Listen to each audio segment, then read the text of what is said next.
नमस्कार। चलिए आज बाजार की मौजूदा हालत पर बात करते हैं। समझने की कोशिश करते हैं कि ये जो गिरावट आई है उसका इन्वेस्टर्स के लिए आखिर मतलब क्या है। तो शुरुआत सीधे एक नंबर से करते हैं।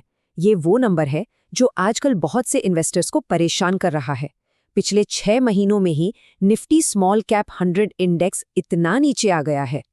और देखिए, ये कहानी सिर्फ एक इंडेक्स की नहीं है। पूरे बाजार में एक बड़ी गिरावट का दौर चल रहा है और इसी वजह से चारों तरफ चिंता का माहौल है। चाहे स्मॉल कैप स्टॉक्स हों या फिर लार्ज कैप सेंसेक्स, गिरावट हर जगह है और काफी तेजी से हुई है। इसका सीधा मतलब ये है कि अगर किसी का पोर्टफोलियो लाल निशान में है तो वो अकेला नहीं है। ऐसे में अक्सर लगता है कि शायद हमसे ही कोई गलती हो गई। लेकिन रुकिए, जरा देखते हैं कि जो बाजार के बड़े बड़े दिग्गज हैं वो इस दौर में कैसा कर रहे हैं। अब ये स्लाइड देखिए, ये काफी चौंकाने वाली है। बाजार के जो सुपरस्टार इन्वेस्टर्स हैं वो भी बड़ी गिरावट देख रहे हैं। किसी का पोर्टफोलियो तो 50% से भी ज्यादा डाउन है। तो ये बात तो साफ है कि इस गिरावट का असर सब पर हो रहा है। तो अगर छोटे रिटेल इन्वेस्टर्स से लेकर बाजार के धुरंधरों तक सबको नुकसान हो रहा है, तो एक बहुत जरूरी सवाल उठता है। तो फिर करें तो क्या करें? सब बेच दें या होल्ड करके बैठें, या क्या कोई और भी रास्ता है जिसके बारे में समझदार इन्वेस्टर्स ऐसे वक्त में सोचते हैं? जवाब एक बहुत ही पावरफुल आइडिया में छिपा है, जिसे कहते हैं BWT बॉट्स। ये कॉन्सेप्ट पूरी सिचुएशन को देखने का नजरिया ही बदल देता है। और सबसे खास बात यह है कि ऐसे निराशा वाले दौर यानी बेयर मार्केट बार बार नहीं आते, और जब आते हैं तो अच्छी क्वालिटी की चीज़ों को भारी डिस्काउंट पर खरीदने का एक लिमिटेड मौका देकर जाते हैं। सुनने में ये स्ट्रैटेजी थोड़ी रिस्की लग सकती है ना? लेकिन अगर हम इतिहास को देखें तो एक बहुत ही साफ और दमदार पैटर्न दिखाई देता है जिसे समझना बहुत ज़रूरी है। ये देखिए, कितना बेहतरीन उदाहरण है।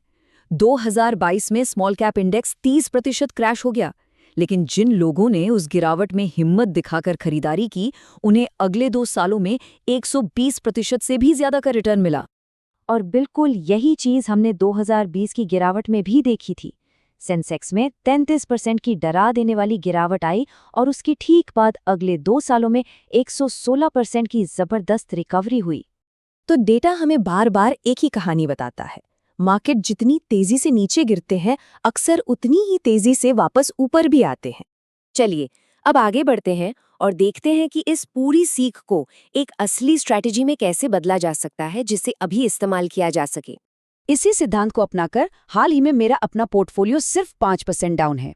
कमाल की बात यह है कि उसके अंदर के कई स्टॉक्स 20 से 25% तक गिरे हुए हैं। तो सवाल यह है कि ये हुआ कैसे? इसका राज है मंदी के दौरान सिस्टमैटिक तरीके से और निवेश करना। जब हम गिरते हुए बाजार में और खरीदते हैं तो हमारी औसत खरीद कीमत नीचे आ जाती है, जिससे गिरावट का असर कम हो जाता है।